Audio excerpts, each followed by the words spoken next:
अरविंद जी को अरेस्ट किया, हेमंत जी को अरेस्ट किया तो लोग डर जाएंगे, लेकिन उनको आज तक पता नहीं, उन्होंने अपने देशवासियों को कभी पहचाना नहीं। मेरे भारत का हर कोई डरने वाला नहीं, लड़ने वाला है। एक कुछ दिन पहले आशंका थी कि क्या हमारा देश तानाशाही की ओर चल रहा है, लेकिन अब वो आशंका नहीं रही, अब वो सच्चाई है। अगर बीजेपी सरकार को ऐसे लग रहा होगा कि अरविंद जी को अरेस्ट किया, हेमंत जी को अरेस्ट किया तो लोग डर जाएंगे, लेकिन उनको आज तक पता नहीं, उन्होंने अपने देशवासियों को कभी पहचाना नहीं। मेरे भारत का हर कोई डरने वाला नहीं, लड़ने वाला है। और अगर हिम्मत है तो बाकी आपकी सारी एजेंसीज हैं, ईडी, सीबीआई, इनकम टैक्स, जैसे हम इंडिया गठबंधन बनाकर सबके सामने आए हैं, अगर आप में हिम्मत है तो बीजेपी को मैं कहता हूं, चुनौती देता हूं कि बाकी सारी लोगों को छोड़ दो, आप सीधा आपके बैनर पर लगा दो कि बीजेपी के साथ जो 3 साथी पार्टी है वो ईडी, इनकम टैक्स और सीबीआई है। लेकिन अब समय आया है, कितने दिन तक हम उनकी आलोचना करते रहेंगे? अब तो उनका सपना ऐसा है कि 400 पार। मैं पूरे देश को आह्वान करना चाहता हूं कि एक व्यक्ति और एक पार्टी की सरकार देश के लिए खतरनाक हो गई है, और अब वो समय आया है कि एक पार्टी और एक व्यक्ति की सरकार नहीं चलेगी।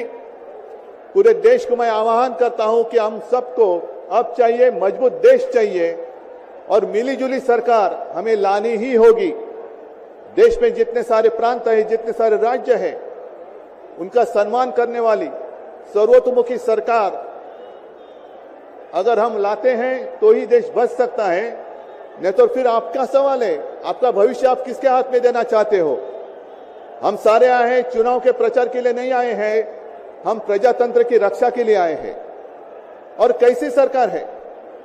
अरविंद जी के ऊपर इल्जाम लगा दिया, डाल दिया जेल में।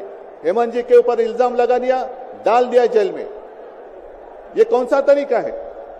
इनके पास जितने सारे लोग हैं, मैं आपके सामने आने से पहले कुछ पत्रकारों के साथ वार्तालाप कर रहा था, और उन्होंने कहा कि उद्धव जी अब उन्होंने इनको साथ में ले लिया, उनको साथ में ले लिया।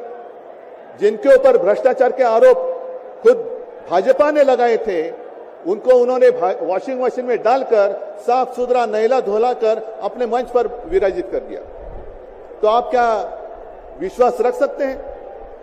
जितने देश में भ्रष्ट लोग हैं, उन सारे लोगों को इकट्ठा लेकर बीजेपी देश को विकास के राह पर लेके जा सकता है? भ्रष्ट लोग देश का विकास कर सकते हैं? तो ये सारी उनकी जो बातें हैं, आज जो अपनी रैली है, किसी ने कहा कि बीजेपी ने इस रैली को ठगों का मेला कहा है। क्या आप सारे लोग ठग हैं? मेरे देश के वासी, मेरे देश प्रेमी लोग क्या ठग हैं? ये तो भ्रष्ट लोग हैं, भ्रष्टाचारी लोग हैं जो भाजपा में है, जुमलेबाज लोग हैं। और मैं ये भी जानता हूं, मुझे याद है कि कुछ दिन पहले उत्तर भारत के सारे किसान दिल्ली आना चाहते थे, नहीं आने दिया। उनके जो रास्ते थे उसमें खिले डाल दिए, उनके ऊपर टीयर गैस छोड़ा, लाठीचार्ज किया।